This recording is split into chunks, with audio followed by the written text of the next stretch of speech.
Hey guys, what's up? It's me, CJ, also now known as Courtney Jane Racing. Yes, I did a whole username change, and I will get into that at another time. But without further ado, we are going to jump into today's install, which is the Sparco L550 steering wheel with the quick release hub for the 2006 Subaru WRX. So let's get into it.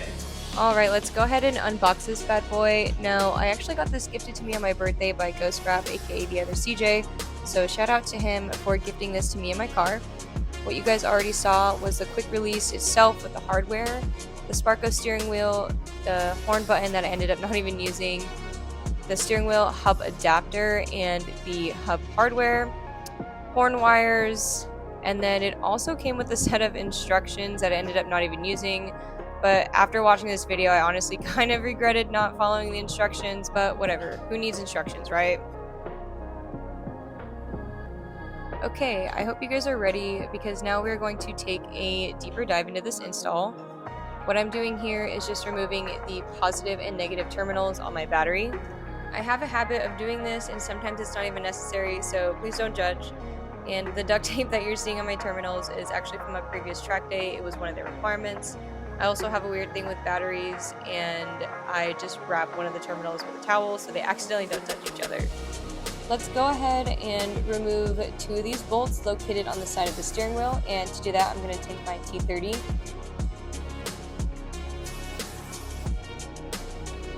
Removing those two bolts is going to give us access to the center part of the steering wheel, and when we remove the center piece and flip that over, there's actually two sensors that we're going to unplug.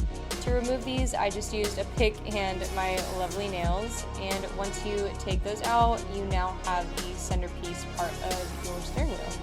The next thing we're going to do is remove that center nut, and to remove that we're going to use a 17.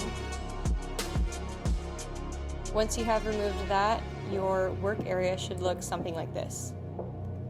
Now we can remove the OEM steering wheel itself, but just be careful when pulling it out to not mess up the clock spring. Now that your workspace looks like this, there's a screw that's located on the bottom side of the steering column cover, and you're going to want to go ahead and remove that using a Phillips. Go ahead and remove that bottom cover, and if you need to, you can move the steering column down a little bit to help wiggle that out. I don't have the best lighting here, but in order to remove the top cover, there's two screws that you need to take out. And the first one's pretty obvious, but the second one I try to do my best to give you some kind of judgment as to where that screw is hiding. But there's two of them, and once you take them out, you can finally pop that top cover off. If you're having a hard time with the top cover, just to let you know, I had a hard time too, so just be patient with it. Now that both covers are off, we're going to prep our workspace so that way we can fish out these two wires. To get started on this part of the process, there's a total of 3 Phillips screws that you're going to need to remove. Go ahead and take those out, and then everything else is clipped in, so just go ahead and give the bottom part of the dash a gentle pull all the way around in order to remove it.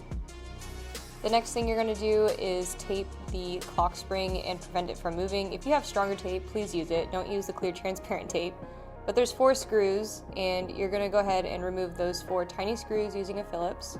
This next part is probably the hardest part of the removal process. So this yellow wire that you see here, there's a sensor, that yellowish green one. Go ahead and disconnect that one and that white one.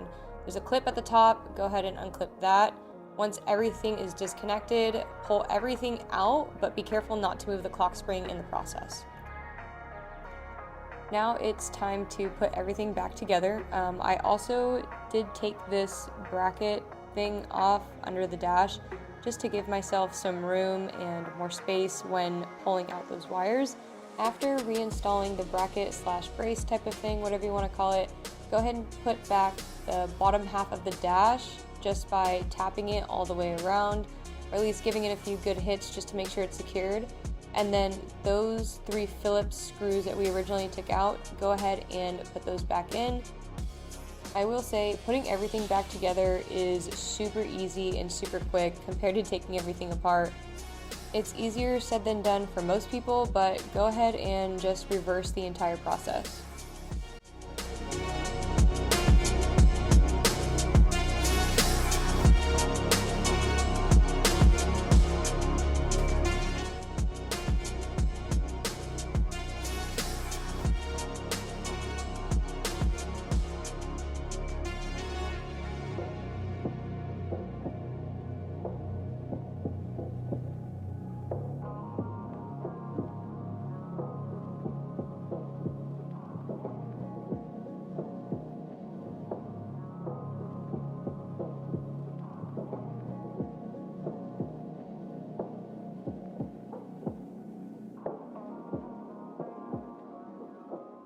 After putting those covers on, it's time to install the steering wheel hub adapter.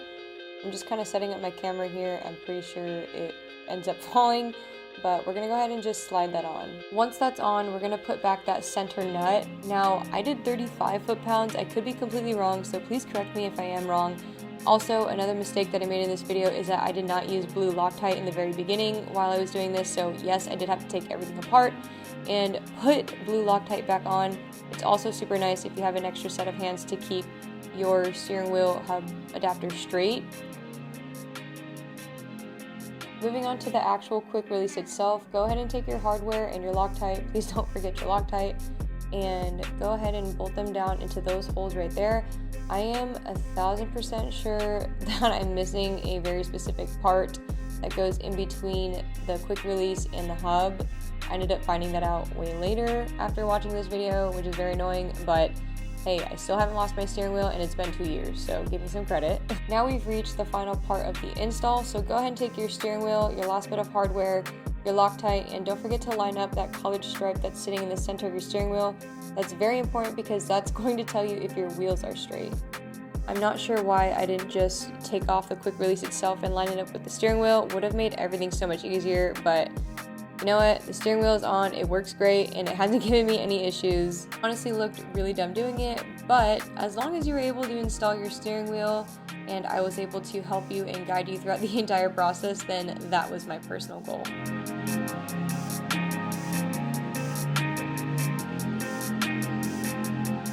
All right, and that's it for today's video. Thank you guys so much for watching. I really, truly appreciate it. If you haven't already, don't forget to like, comment, and subscribe. And of course, don't forget to follow me on all social media platforms at Courtney Jane Racing. As far as my Rex and CJ account, I did turn that into a personal account, so if you want to, go ahead and follow that one as well. Also, for some exciting news, I do have my own official merch. It is called The Overdriven, and I will put the link to my apparel down below. Anytime you make a purchase, it helps support me, my racing career, and these builds right behind me. Again, thank you guys so much for watching, and I'll see you in another video.